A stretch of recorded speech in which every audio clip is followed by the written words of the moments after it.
By then, the heaviest rain will be in northern England and Scotland. And in Tayside, for example, we could have as much.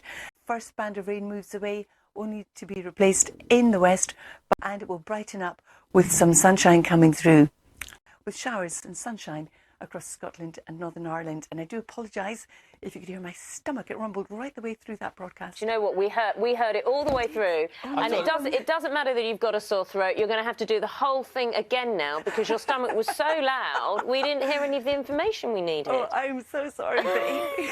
It was going like an old Johanna. I'm sorry.